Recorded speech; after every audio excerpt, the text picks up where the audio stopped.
J'ai envie de rapper pour exprimer ce que je n'ai jamais divulgué. Je voudrais m'en séparer pour enfin me sentir libéré. Attention, je m'apprête à vous informer de ce qui m'a forgé, brisé, de tout ce qui passe son temps à me hanter, le pourquoi je suis attristé. Si je suis malheureux, c'est parce que je ne peux m'empêcher de penser à eux, ils m'ont laissé désormais. Je serai à jamais attristé, toujours à ressasser le passé, car je ne vais pas arrêter d'y penser. Mon père, son cœur a arrêté de battre.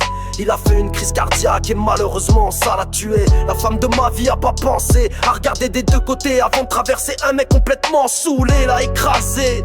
Et malheureusement ça l'a tué. Après est venu le tour de plusieurs de mes amis de mettre fin à leur vie, ils ont pris le choix d'aller au paradis.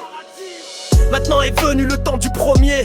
Il a enregistré une capsule où il avalait une boîte de pilules. Il expliquait qu'il a fait ça parce qu'il avait pas le choix, car à chaque fois qu'il repensait à ça, il en avait marre de vivre. Il voulait partir, car ça le faisait beaucoup trop souffrir, ma foi. C'est pour ça qu'il s'est suicidé, c'est pour ça qu'il a décidé de tous nous abandonner en nous disant adieu. Croyez-moi, c'est pour le mieux.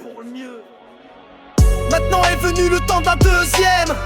Elle a décidé de se trancher les veines. Elle était prête à le faire au beau milieu d'une scène, et tellement elle avait la haine. Elle nous a laissé une lettre disant qu'elle voulait qu'on nous la remette. Elle a expliqué qu'elle était tannée de se faire intimider et agacée toute la journée que de ne plus pouvoir voir sa famille.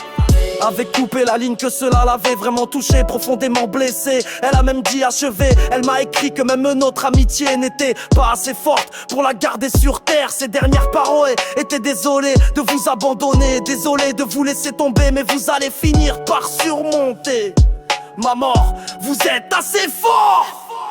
Maintenant est venu le temps de la troisième.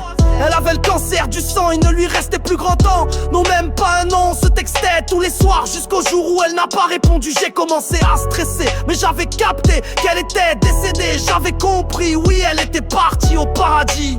J'ai quand même continué à texter tous les soirs, espérant que ce n'était qu'une blague de mauvais goût. Mais au bout d'une semaine, c'est sa mère qui m'a répondu pour me dire désolé. Elle est décédée et plus jamais elle ne m'a retexté. Maintenant est venu le temps de ma grand-mère. Elle avait l'ici mais elle ne savait plus qui j'étais. Dès que j'arrivais, elle me demandait de partir. Ça m'a tellement fait souffrir, impossible de guérir. Maintenant est venu le temps de mon grand-père.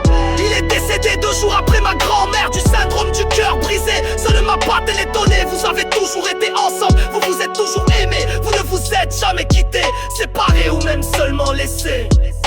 Je suis tellement attristé que vous ne soyez plus à m'essayer.